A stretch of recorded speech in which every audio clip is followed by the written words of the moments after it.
कहीं न कहीं जो भी हम कमाते हैं, वो उसका करीब-करीब 70-80% समाज कल्याण में ही लगा देते हैं। विरोध नहीं होता है। जी।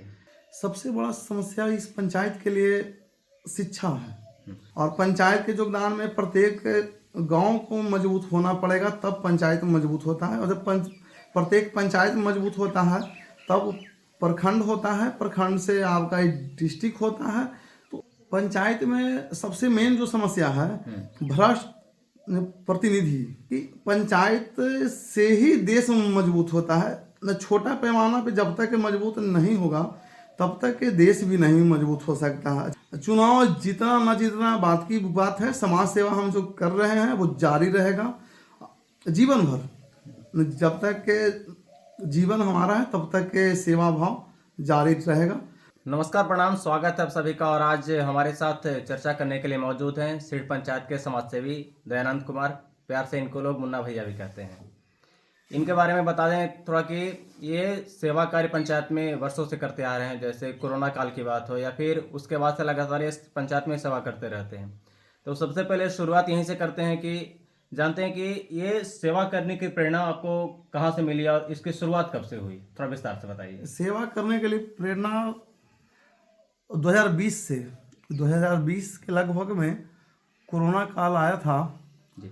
और उस समय से जब बहुत सारे लोग को देखे, गरीबी तबका में जो थे उनको खाने पीने के लिए ही बहुत दिक्कत हुआ करते थे। तो उस समय कोरोना काल में बहुत सारे लोगों को सहायता भी किए थे और वहाँ से जुड़ते चले गए।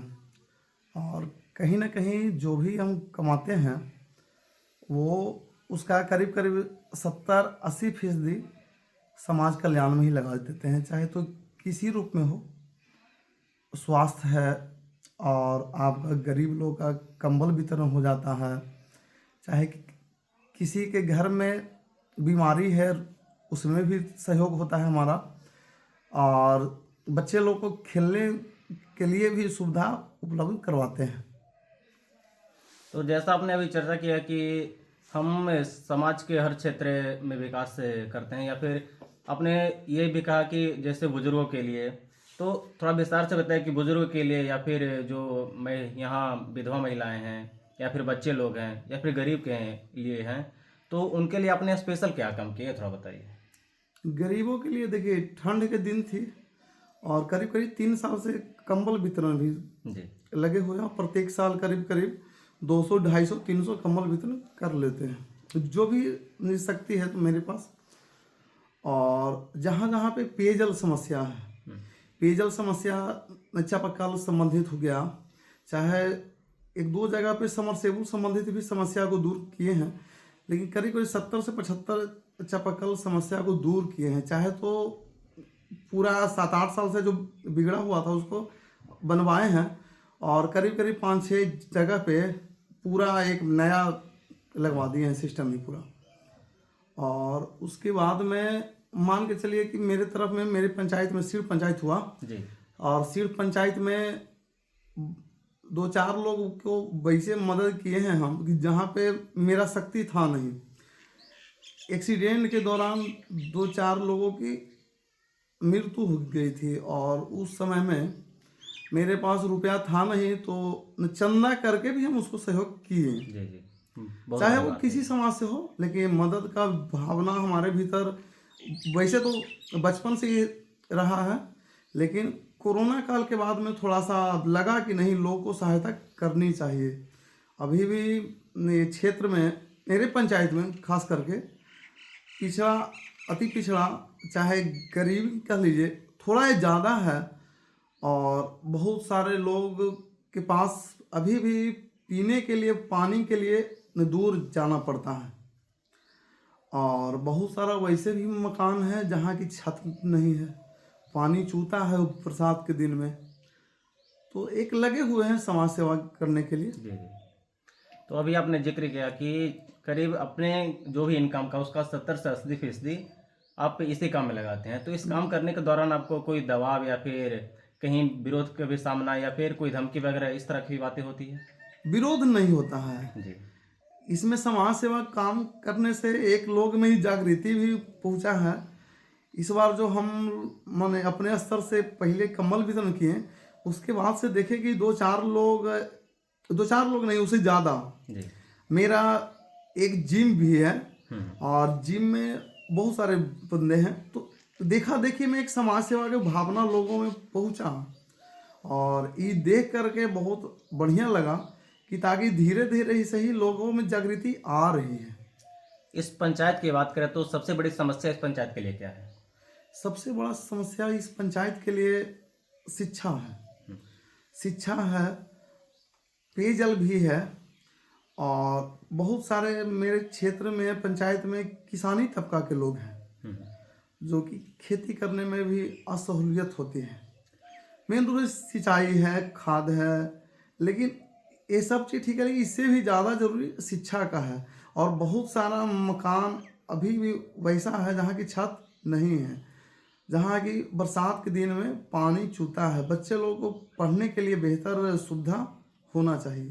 इस शिक्षा की आपने बात किया कि इस पंचायत में सबसे बड़ी शिक्षा की कमी है, तो यहाँ तो इस पंचायत में +2 तक के स्कूल हैं, तब क्या दिक्कत है? नहीं तो सरकारी विद्यालय ठीक है, लेकिन सरकारी विद्यालय के साथ साथ एक जो माहौल होता है ना, वो सबसे पहला चीज़ है। और वैसा क्षेत्रीय माहौल बन ही नहीं रहा है।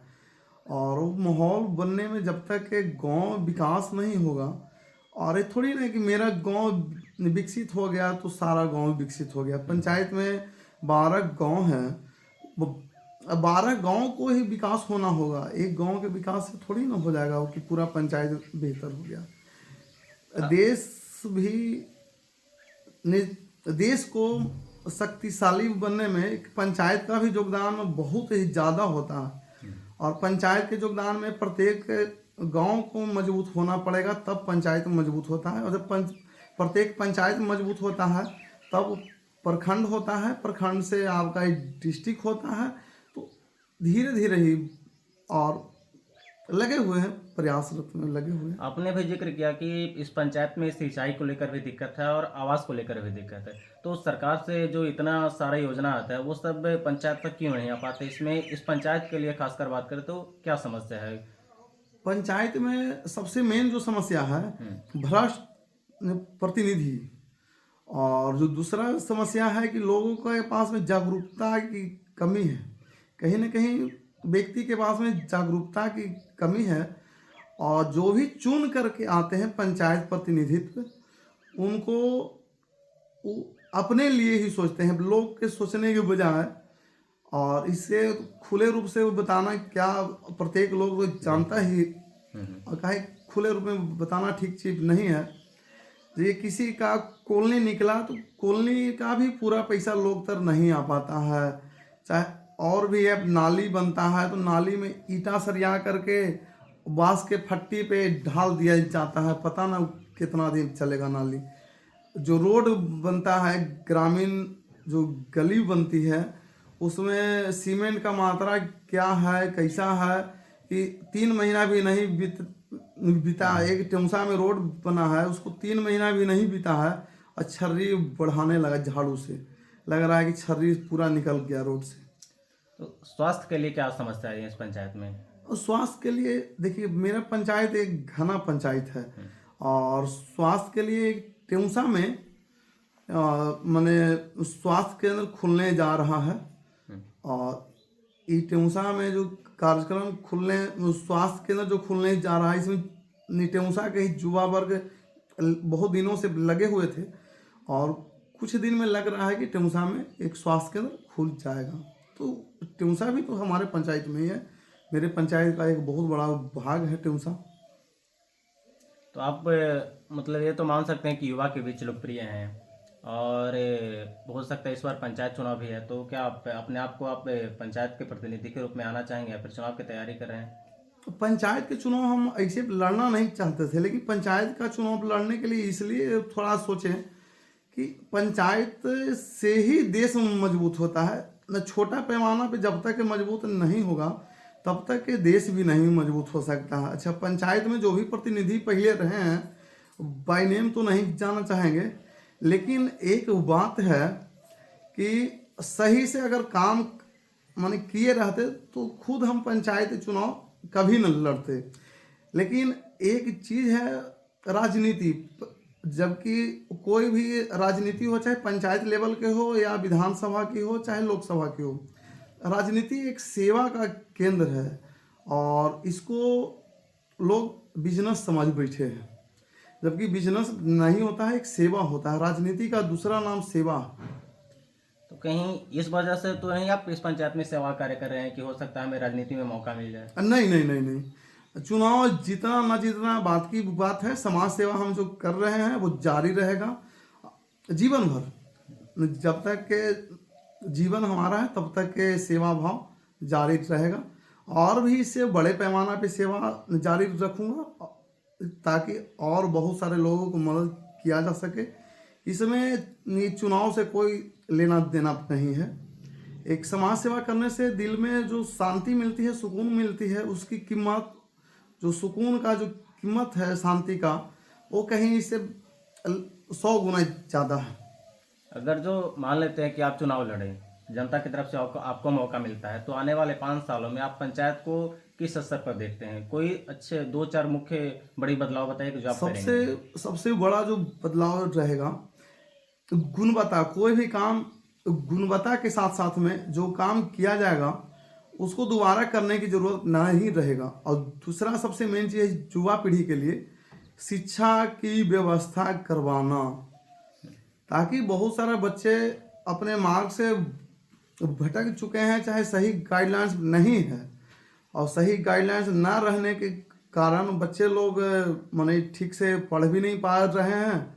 और नौकरी चौकरी की बात है तो एक सही गाइडलाइंस है और सुविधा मान के चलिए कि बहुत सारा गरीब बच्चे हैं जो कि दूर दराज एग्ज़ाम देने के लिए जाना पड़ता है, तो उसके लिए अब गार्जियन के पास पैसे की भी दिक्कत होती है, चाहे महंगे बुक्स लेने में दिक्कत होती है। जी। तो उसके लिए अपने तरफ से हम प्रयास में लगेंगे।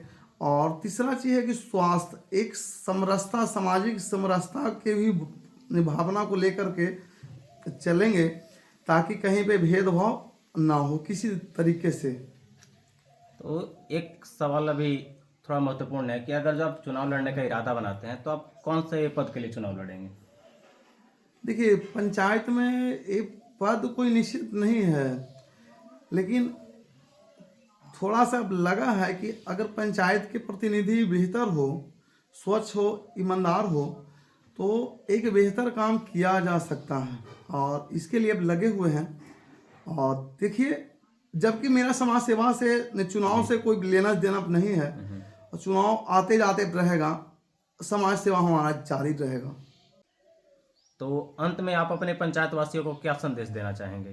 पंचायत वासियों को यही संदेश देना चाहेंगे कि चुनाव आते जाते रहेंगे और चुनाव संबंधित मेरा कोई वास्ता नहीं, ये नहीं है कि चुनाव ही लड़ने के लिए हमारा समाज सेवा है। समाज सेवा शुरू किए हैं और मेरे जीवन तक के चलता रहेगा। और एक चीज़ पंचायत वासियों से कहना चाहूँगा कि आप बेहतर प्रतिनिधि का चयन करें ताकि आपका भविष्य और जो भी सरकार के तरफ से सुविधा मिलती है वो सही रूप से आपके पास आए। और ये नहीं कि वैसे प्रतिनिधि का चयन न करें कि ताकि वो अपने सब सारा पेट में रख ले। भाई धन्यवाद दयानंद जी। ये हमारी दयानंद जी से खास बातचीत थी। तो आप अपने कमेंट के माध्यम से ज़रूर बताने का प्रयास करें कि यह वीडियो आपको कैसा लगा। धन्यवाद।